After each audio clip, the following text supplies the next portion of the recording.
التقوى لهم مغفرة وأجر عظيم صدق اللہ العظیم۔ سامعین محترم اور معزز ساتھیوں، ہمیں جو یہ دین اسلام ملا ہے، اس دین اسلام کو لانے والے نبی صلی اللہ علیہ وسلم ہیں، لیکن یہ دین ہم تک جو پہنچا وہ صحابہ کے واسطے سے پہنچا۔ اگر صحابہ کی جماعت نہ ہوتی تو یہ دین ہم تک نہیں پہنچتا۔ اس لیے صحابہ کو ماننا، صحابہ پر اعتقاد رکھنا اور صحابہ کے ساتھ مکمل وفاداری کرنا، یہ ہمارے ایمان کا حصہ ہے۔ صحابہ سے محبت ایمان کی علامت ہے، اور صحابہ سے دشمنی نفاق کی علامت ہے۔ صحابہ میں سے کوئی بھی صحابہ ہو، چاہے وہ اعلیٰ درجہ کے صحابی ہیں یا ادنا درجہ کے صحابی ہیں، صحابہ کا مقام و مرتبہ امت میں جتنے بھی بڑے بڑے اولیاء کرام اور بزرگان دین گزرے ہیں، ان تمام سے اعلیٰ اور افضل ہے۔ چاہے وہ صحابی ایک نماز نہ پڑھے ہوں، ایک بھی نماز نہ پڑھے ہوں اور شہید ہو گئے ہوں، ایمان لانے کے بعد فوراً میدان جہاد میں گئے اور شہید ہو گئے، اس صحابی کا بھی مقام و مرتبہ دنیا کے جتنے بھی اولیاء کرام اور بزرگان دین ہیں ان سے اعلیٰ اور افضل ہے۔ کیونکہ یہ مہینہ جو چل رہا ہے، بقرعید کے بعد محرم کا مہینہ آتا ہے،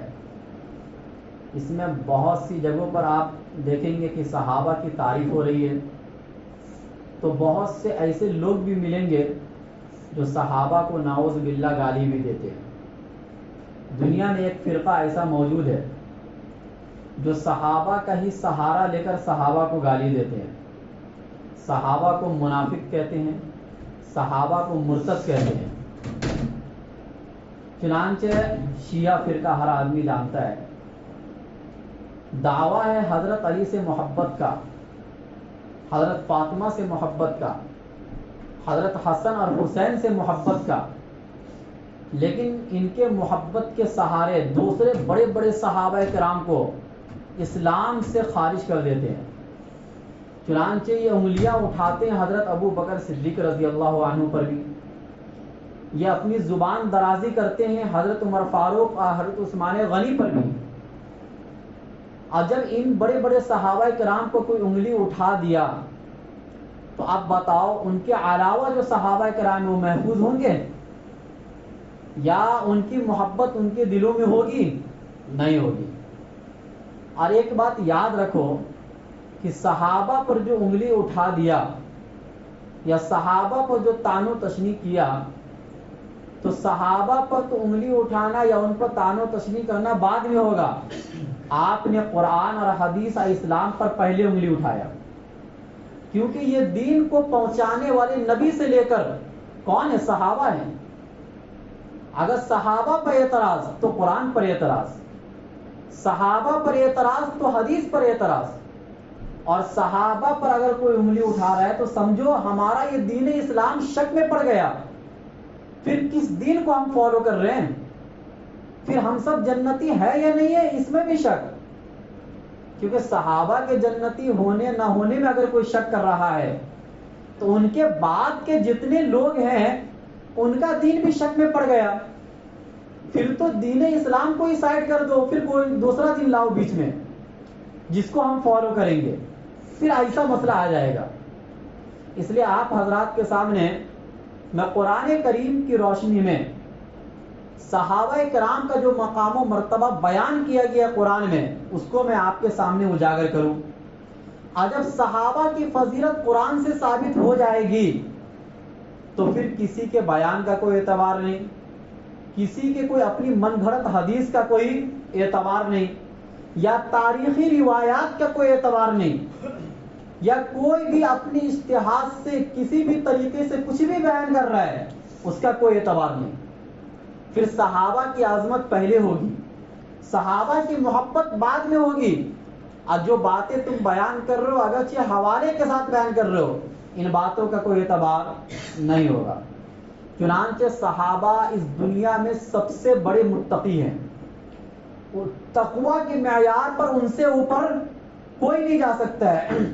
اللہ تعالیٰ قرآن کریم میں فرماتے ہیں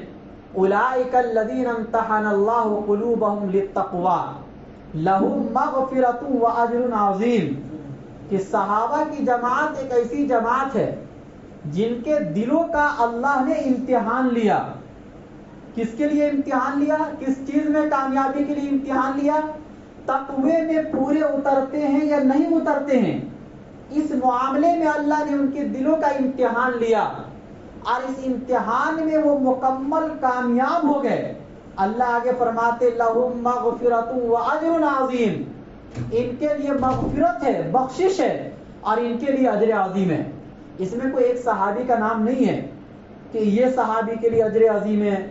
حضرت علی کے لیے ہے باقی صحابہ کے لیے نہیں ہے، حضرت حسن حسین کے لیے باقی صحابہ کے لیے نہیں ہے، صرف حضرت فاطمہ کے لیے باقی صحابہ کے لیے، ایسا نہیں ہے، بلکہ اس میں تمام کے تمام صحابہ کرام آ گئے۔ اور اللہ یہ کہنا چاہ رہے ہیں کہ جتنے بھی صحابہ جنہوں نے نبی کو دیکھا اور نبی کو دیکھنے کے بعد ایمان لے کر آئے اور ایمان کی حالت میں دنیا سے چلے گئے، ان تمام کے لیے مغفرت اور اجر عظیم ہے۔ لہذا اگر کوئی بعد میں انگلی اٹھاتا ہے تو یہ سمجھو وہ صحابہ پر انگلی نہیں اٹھا رہا ہے، وہ قرآن کی اس آیت پر انگلی اٹھا رہا ہے کہ جس قرآن میں اللہ نے صحابہ کے بارے میں کہہ دیا کہ میں نے ان کو معاف کر دیا، میں نے ان کو بخش دیا اور ان کے لیے تو اجر عظیم ہے، گویا کہ آپ یہ کہنا چاہ رہے ہو کہ ان کے لیے ایسا کہنا صحیح نہیں ہے، گویا کہ اللہ کی ذات پر آپ اعتراض کر رہے ہیں۔ دوسری جگہ اللہ تعالیٰ نے یہ فرمایا صحابہ کرام کے تقوی کے بارے میں کہ صحابہ کرام کا تقوی اتنے اعلیٰ معیار پر ہے، اتنے اونچے معیار پر ہے کہ خود اللہ تعالیٰ نے جانچا تقوی کے لیے اور تقوی کا سرٹیفکیٹ ان کو دے دیا۔ اب جب تقوی ان کے اندر آ گیا تو تقوی کا جو ایک معیار ہوتا ہے جو خود قرآن کریم میں بیان کیا گیا کہ وہ ایسے لوگ ہوتے ہیں والذین اذا فعلوا فاحشۃ، کہ جب ان سے کوئی گناہ ہو جاتا ہے یا ان سے کوئی غلطی یا چوک ہو جاتی ہے تو فذکروا اللہ، فوراً اللہ کا نام وہ لیتے ہیں، فاستغفروا لذنوبہم، فوراً اپنے گناہوں سے استغفار کرتے ہیں، اللہ کے سامنے معافی طلب کرتے ہیں، اور وَلَمْ يُصِرُّوا عَلَى مَا فَعَلُوا وَهُمْ يَعْلَمُونَ، اور جو گناہ ان سے ہو جاتا ان گناہوں پر وہ باقی نہیں رہتے ہیں، ان گناہوں پر وہ اصرار نہیں کرتے ہیں۔ یہ تقوی والے کی پہچان ہے۔ جب تمام صحابہ متقی ہو گئے تب ان کے لیے یہ ماننا بھی ضروری ہو گیا کہ ان سے اگر کوئی بھول یا کوئی غلطی ہوئی ہے یا انجانے میں اگر کوئی ان سے گناہ ہو بھی گیا ہے تو وہ گناہ پر باقی نہیں رہے بلکہ فوراً اپنے گناہوں سے انہوں نے توبہ کیا اور اللہ تعالیٰ نے ان کو معاف کر دیا۔ اس حالت میں وہ دنیا سے گئے۔ اس لیے ہمارا عقیدہ یہ ایمان ہے کہ تمام کے تمام صحابہ دنیا میں ہی جنتی ہو چکے ہیں، اور اللہ نے ان کو یہ سرٹیفکیٹ دے دیا ہے کہ تمام کے تمام صحابہ تقوی کے اعلیٰ معیار پر ہے۔ ان پر تقوی کے بارے میں شک کرنا گویا کہ قرآن اور حدیث پر شک کرنا ہے۔ اللہ نے جو ان کو تقوی کا سرٹیفکیٹ دیا ہے اس سرٹیفکیٹ پر تم اعتراض کر رہے ہو، اور اس پر تم اعتراض کر رہے ہو گویا کہ تمہارا ایمان کیا ہو گیا؟ خطرے میں پڑ گیا۔ اسی طرح تقوی تو ہے ہی ہے، ایمان میں بھی کامل ایمان والے صحابہ کرام، یعنی اس امت میں سب سے زیادہ کامل و مکمل اگر کسی کا ایمان ہو سکتا ہے تو وہ صحابہ کرام کا ایمان ہو سکتا ہے۔ اسی بنیاد پر اللہ تعالیٰ نے صحابہ کے ایمان کو معیار بتلایا اور یہ کہا فَإِنْ آمَنُوا بِمِثْلِ مَا آمَنْتُمْ بِهِ فَقَدْ اهْتَدَوْا، کہ اگر یہ لوگ ایمان لائے اس طرح جس طریقے سے صحابہ ایمان لائے تب جا کے ہم مانیں گے کہ یہ ہدایت پر ہے۔ پتہ یہ چلا کہ صحابہ جیسا ایمان اگر کسی کا نہیں ہے تو اس کا ایمان معتبر نہیں ہے۔ تو صحابہ کے ایمان کو دار و مدار قرار دیا گیا اور صحابہ کے ایمان کو معیار قرار دیا، بلکہ صحابہ کرام کے ایمان کو ہمارے ایمان کے جانچنے کا ذریعہ اور سبب بتلایا گیا۔ اب اگر کوئی انہی صحابہ کرام کے ایمان پر شک کرے یا یہ کہے کہ وہ خود ایمان سے نکل گئے تھے، تو آپ بتاؤ جو آدمی یہ کہے گا وہ خود مومن ہوگا یا ان کی کسی بات کا اعتبار ہوگا؟ جس کے ایمان کو اللہ تعالیٰ نے معیار قرار دیا ہو۔ ایک جگہ پر اللہ نے فرمایا کہ وَإِذَا قِيلَ لَهُمْ آمِنُوا كَمَا آمَنَ النَّاسُ قَالُوا أَنُؤْمِنُ بِمَا آمَنَ السُّفَهَاءُ، کہ جب ان سے کہا جاتا ہے ان منافقین سے کہ تم ایمان لاؤ ویسا جیسا کہ صحابہ ایمان لائے، یہ لوگ کہتے کیا ہم ان بیوقوفوں کی طرح ایمان لائیں گے؟ صحابہ کرام کو منافقین نعوذ باللہ بیوقوف سمجھتے تھے۔ اللہ نے کہا کہ جب تک ان کی طرح ایمان نہیں لاؤ گے تمہارا ایمان کامل و مکمل نہیں ہو سکتا ہے۔ تو پتہ یہ چلا ان آیتوں سے کہ صحابہ ایمان میں بھی کامل و مکمل تھے، ان کے ایمان پر ذرہ برابر بھی شک و شبہ نہیں کیا جا سکتا ہے، اور یہ چیز حدیث سے نہیں بلکہ خود اللہ کے کلام سے ثابت ہے۔ اور جس کا ایمان کامل و مکمل ہو گیا ان کے جنتی ہونے میں کوئی شک کر سکتا ہے؟ اسی طریقے سے تمام کے تمام صحابہ ہدایت کے بھی اعلیٰ معیار پر تھے۔ چنانچہ اللہ قرآن میں فرماتے ہیں وَالَّذِينَ اهْتَدَوْا زَادَهُمْ هُدًى وَآتَاهُمْ تَقْوَاهُمْ، کہ صحابہ کرام تو وہ جماعت ہے کہ جن کو اللہ نے ہدایت دی اور یہ ہدایت میں بڑھتے ہی رہتے ہیں، کم نہیں ہوتے ہیں، مطلب ہدایت کے اعتبار سے ان میں کوئی کمی نہیں آتی ہے۔ وَآتَاهُمْ تَقْوَاهُمْ، اور اللہ نے ان کو تقوی کے اعلیٰ معیار پر پہنچا دیا۔ تو ہدایت کے اعتبار سے بھی بہت زیادہ ہدایت یافتہ ہے صحابہ کرام، اور جو سب سے زیادہ متقی ہو، سب سے زیادہ کامل و ایمان والا ہو، ان کے بارے میں قرآن کریم میں آتا ہے ان اکرمکم عند اللہ اتقاکم، کہ تم میں سب سے زیادہ معزز اللہ کے نزدیک وہ شخص ہے جو تم میں سب سے زیادہ متقی ہوگا۔ اور سب سے زیادہ متقی کون ہے؟ صحابہ کرام ہے۔ پتہ چلا صحابہ کرام اللہ کے نزدیک سب سے زیادہ معزز ہستی ہے، سب سے زیادہ عظیم ہستی ہے۔ صحابہ کی جماعت تو وہ جماعت ہے کہ جس کے بارے میں اللہ تعالیٰ نے سورہ فتح کے اندر فرمایا کہ لَقَدْ رَضِيَ اللَّهُ عَنِ الْمُؤْمِنِينَ إِذْ يُبَايِعُونَكَ تَحْتَ الشَّجَرَةِ فَعَلِمَ مَا فِي قُلُوبِهِمْ وَأَنزَلَ السَّكِينَةَ عَلَيْهِمْ وَأَثَابَهُمْ فَتْحًا قَرِيبًا، کہ جب سورہ حدیبیہ کے موقع پر یہ افواہ پھیل گئی تھی کہ حضرت عثمان غنی رضی اللہ تعالیٰ عنہ کو شہید کر دیا گیا ہے، تو اللہ کے نبی صلی اللہ علیہ وسلم کو غصہ آیا اور اللہ کے نبی تمام صحابہ کرام کو بلائے، اور 1400 صحابہ کرام کا تقریباً مجمع تھا۔ اللہ کے نبی نے کہا کہ تم سب بیعت کرو میرے ہاتھ پر، اور یہ بیعت کس پر ہوگی؟ موت پر بیعت ہوگی، یعنی ہم ان کافرین سے لڑیں گے جب تک کہ ہم مر نہ جائے، یعنی آخری دم تک ہم لڑیں گے۔ حضرت عثمان غنی رضی اللہ تعالیٰ عنہ کو جو انہوں نے شہید کیا، اگرچہ یہ غلط خبر تھی، ایک افواہ پھیل گئی تھی، تمام صحابہ کرام اللہ کے نبی کا ہاتھ پر بیعت کیے، موت پر بیعت کیے۔ کس پر بیعت کیے؟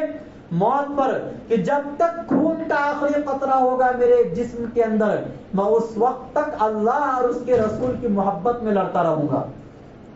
ان بیعت کرنے والوں کے بارے میں اللہ نے قرآن کریم میں فرمایا کہ لقد رضی اللہ عن المؤمنین، تحقیق کہ اللہ خوش ہو گئے، راضی ہو گئے ان مومنین سے کہ جب یہ آپ سے بیعت کر رہے تھے ایک درخت کے نیچے، فانزل السکینۃ علیہم، اللہ نے اطمینان اور سکینت کو اتارا ان کے اوپر۔ تو اس آیت سے ایک بات یہ سمجھ میں آتی ہے کہ جب اللہ تعالیٰ ان تمام مومنین سے راضی ہو گئے، جن میں حضرت ابو بکر صدیق رضی اللہ عنہ بھی ہے، جن میں حضرت عمر فاروق رضی اللہ عنہ بھی ہے، حضرت عثمان غنی رضی اللہ تعالیٰ عنہ کو اللہ نے مکہ بھیجا تھا ان لوگوں سے بات کرنے کے لیے، تو اللہ کے نبی صلی اللہ علیہ وسلم نے کہا کہ حضرت عثمان غنی اگرچہ موجود نہیں ہے اس بیعت میں، لیکن میں اپنے ہاتھ کو حضرت عثمان غنی کا ہاتھ قرار دیتا ہوں، اور اپنا دائنا ہاتھ اللہ کے نبی رکھتے ہیں اور کہتے ہیں یہ عثمان غنی کی طرف سے بیعت ہے۔ تو اس آیت سے یہ سمجھ میں آیا کہ یہ تمام بڑے بڑے صحابہ کرام جن پر آج یہ فرقہ اعتراض کرتا ہے، اللہ قرآن کریم میں کیا اعلان کر چکے ہیں کہ اللہ ان تمام سے راضی ہے۔ اب جن سے اللہ راضی ہو جائے، جن سے اللہ ایک مرتبہ خوش ہو جائے، اللہ کبھی بھی ان کو گمراہ ہونے نہیں دیں گے اور کبھی بھی ان کے ایمان پر شک نہیں کیا جا سکتا ہے، کیونکہ ان کے ایمان پر شک کرنا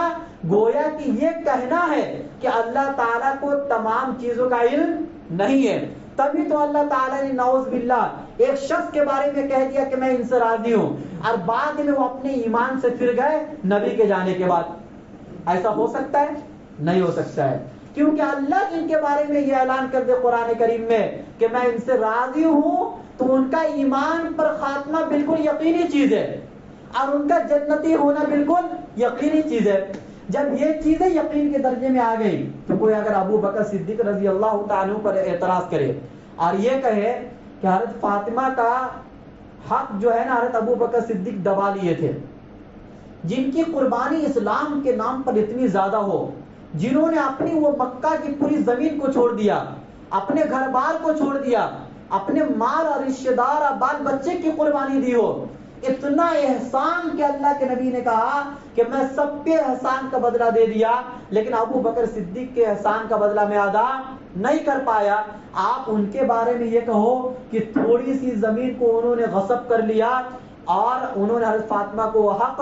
نہیں دیا، یہ عقل میں آنے والی بات نہیں ہے. کہ جنہوں نے اپنی پوری زمین کو چھوڑ دیا اور نبی پر اتنی قربانی انہوں نے دی ہے کہ جن کی قربانی کو شمار نہیں کیا جا سکتا ہے، وہ تھوڑی سی زمین وہ بھی اللہ کے نبی کی بیٹی کے لیے غصب کر لیا نہ دے. ایسا ہو سکتا ہے؟ جو خلیفہ بنے نبی صلی اللہ علیہ وسلم کے جانے کے بعد، جن کے قبضے میں مکہ اور مدینہ کی پوری زمین ہے، خلیفۃ المسلمین ہے، امیر المومنین ہے، وہ تھوڑی سی زمین کو غصب کر لے اور ان کے بعد لوگ اس زمین کے معاملے کو لے کر حضرت ابو بکر صدیق رضی اللہ تعالی عنہ پر ایسے اعتراض کرتے ہیں کہ جو اعتراض حقیقت میں حضرت ابو بکر صدیق پر نہیں بلکہ قرآن کریم پر ہوتا ہے. اور صرف حضرت ابو بکر صدیق نہیں بلکہ کسی بھی صحابہ پر اگر کوئی انگلی اٹھاتا ہے تو قرآن کی روشنی میں وہ آدمی فاسق اور فاجر ہے، وہ آدمی اس امت کا سب سے بدترین شخص ہے، سب سے بڑا ملعون شخص ہے جو کسی بھی صحابہ پر انگلی اٹھاتا ہے. اسی بنیاد پر جتنے بھی محدثین اور جتنے بھی فقہاء اس دنیا میں گزرے ہیں،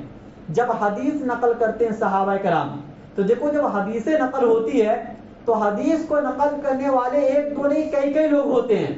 تابعین ہوتے ہیں، تبع تابعین ہوتے ہیں، پھر محدثین کا زمانہ آتا ہے. لیکن ہر ایک کے بارے میں جانچا جاتا ہے کہ یہ جو حدیث کو نقل کرنے والا ہے یہ آدمی کیسا ہے.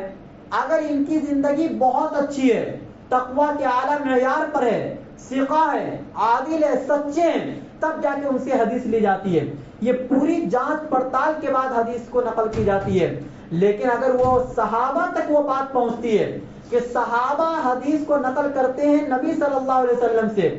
تو ان صحابہ کرام کے بارے میں بھی دیکھا جائے کہ یہ صحابہ کیسے تھے، عادل تھے یا نہیں ہیں، ثقہ تھے یا نہیں، سچے تھے یا نہیں تھے. یہ چیز تمام محدثین یہ فرماتے ہیں کہ صحابہ کے بارے میں نہیں دیکھا جائے گا.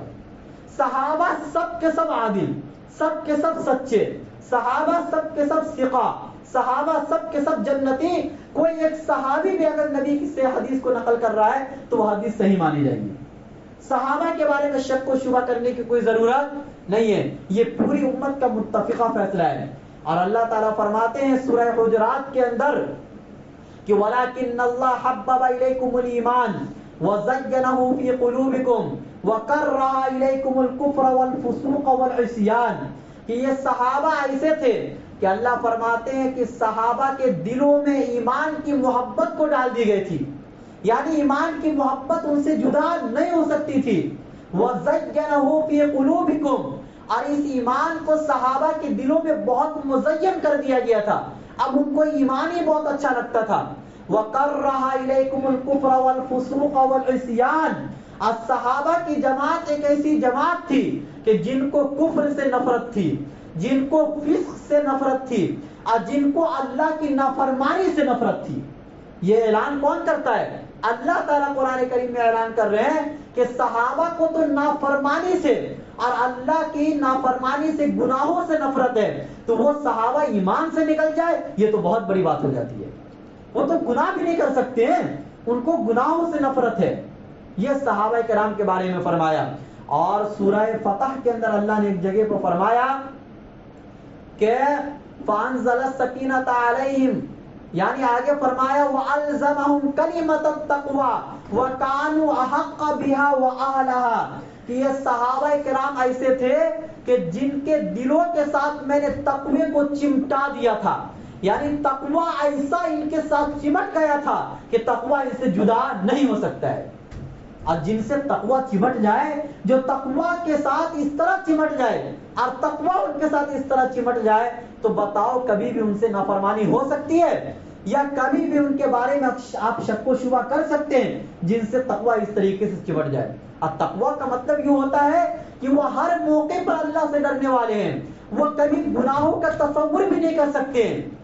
گناہ ہو جانا تو بہت دور کی بات ہے۔ وَكَانُوا أَحَقَّ بِهَا وَأَهْلَهَا، اور یہ صحابہ کرام تقوی کے سب سے زیادہ حقدار تھے اور تقوی کے سب سے زیادہ اہل تھے، یا اللہ اعلان کرتے ہیں۔ اب پھر سورہ فتح کے آخر میں ایک آیت بہت ہی صحابہ کرام کے بارے میں بہت ہی مبارک آیت ہے، فرماتے ہیں اللہ تعالی محمد الرسول اللہ، محمد اللہ کے رسول ہیں، والذین معہ، اور وہ لوگ جو نبی کے ساتھ ہے، جو محمد کے ساتھ ہے۔ دیکھو اس آیت کے اندر اللہ یہ بتلانا چاہ رہے ہیں کہ نبی کے رسالت کا تعارف صحابہ کے بغیر نہیں ہو سکتا ہے۔ اگر صحابہ کی جماعت نہ ہوتی موجود میں تو اللہ کے نبی کا تعارف اس طریقے سے اس دنیا میں نہیں ہوتا، اللہ کے نبی کا دین اس دنیا میں اس طریقے سے نہیں پہنچتا، یہ قرآن کامل و مکمل آپ تک نہیں پہنچتا، یہ حدیث آپ تک نہیں پہنچتا، بلکہ آپ کا نام مسلمان بھی نہیں ہوتا۔ 1400 سال ہو گئے اللہ کے نبی کے دین کو، اور اس طریقے سے صحیح سالم موجود ہے۔ یہ صرف اور صرف کن کی بنیاد پر ہے؟ صحابہ کی بنیاد پر ہے۔ اللہ یہ کہہ رہے ہیں کہ محمد اللہ کے رسول ہیں، یہ تو طے شدہ بات ہے، اس کا انکار کفر ہے، لیکن محمد کے رسول اللہ ہونے کا تعارف صحابہ کے بغیر نہیں ہو سکتا ہے۔ والذین معہ، اسی بنیاد پر آگے اللہ تعالیٰ نے اپنے رسول کی تعریف نہیں کی ہے، اپنے رسول کے بارے میں صرف اتنا کہا کہ یہ اللہ کے رسول ہیں، لیکن آگے صحابہ کی تعریف کر رہے ہیں اور کہہ رہے ہیں والذین معہ، وہ لوگ جو نبی کے ساتھ ہیں۔ یہ نہیں کہا والذین آمنوا، وہ لوگ جو ایمان لائے، یہ نہیں کہا والذین اسلموا، وہ لوگ جو اسلام لائے، یہ نہیں کہا والذین جاہدوا باموالہم وانفسہم، وہ لوگ جو جہاد کی اپنے مال کے ساتھ، اپنے جان کے ساتھ، بلکہ یہ کہا والذین معہ،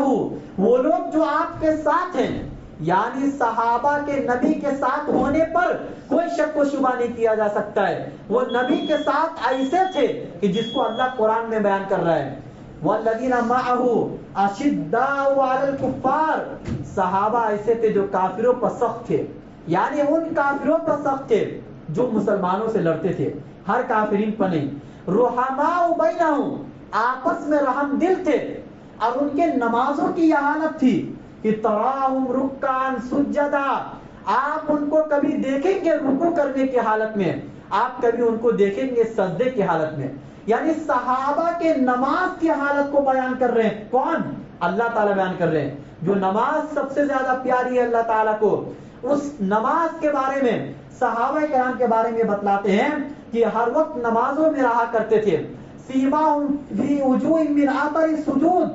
سجدوں کے اثر اور سجدوں کے نشانات ان کی پیشانی پر نمایاں تھے۔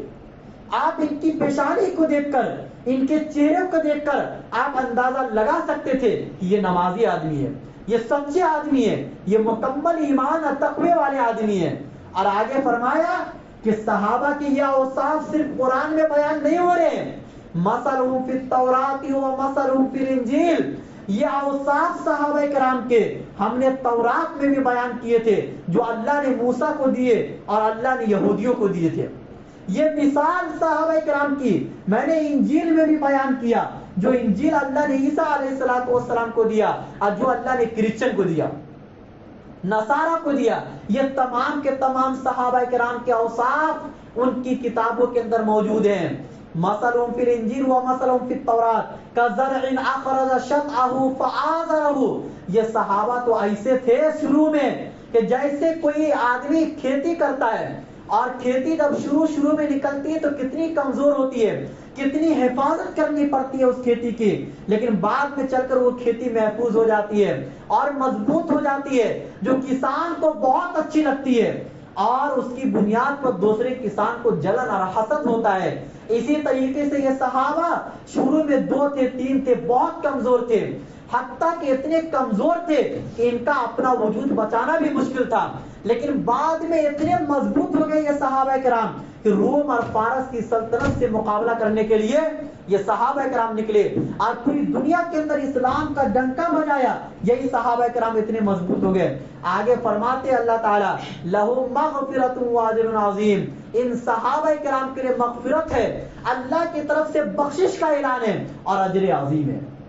تو پتہ اس میں کوئی ایک صحابی ایسا نہیں کہ مطلب ایک صحابی کے لیے 2 صحابی کے لیے یا جنگ بدر میں جو شریک ہوئے، جنگ احد میں جو شریک ہوئے ان کے لیے یہ فضیلت ہے، باقی صحابہ کے لیے فضیلت نہیں، ایسا نہیں ہے، بلکہ وہ تمام صحابہ کرام جنہوں نے نبی کے چہرے کو دیکھا ہے اور ایمان لائے اور دنیا سے ایمان کے حالت میں چلے گئے، ان تمام صحابہ کرام کے لیے یہی فضیلت ہے، چاہے وہ حضرت امیر معاویہ رضی اللہ تعالیٰ عنہ کیوں نہ ہو۔ اگر ان کی ذات پر کوئی اعتراض کرتا ہے تو وہ اعتراض نبی پر نہیں بلکہ وہ اعتراض قرآن کے اوپر ہوتا ہے، وہ اعتراض حدیث کے اوپر ہوتا ہے، وہ اعتراض اسلام کے اوپر ہوتا ہے، بلکہ یہ اعتراض اللہ کے اوپر ہوتا ہے، یہ اعتراض رسول اللہ صلی اللہ علیہ وسلم کے اوپر ہوتا ہے۔ اللہ تعالی ہم سب کو صحابہ سے محبت کرنے والا بنائے۔ وآخر دعوانا الحمدللہ رب العالمین۔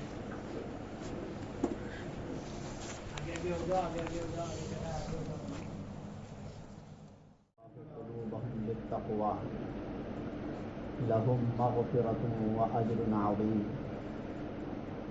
صدق اللہ العظیم۔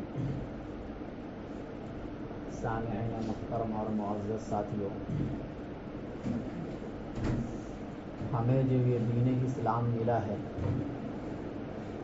اس دین اسلام کو لانے والے نبی صلی اللہ علیہ وسلم ہیں،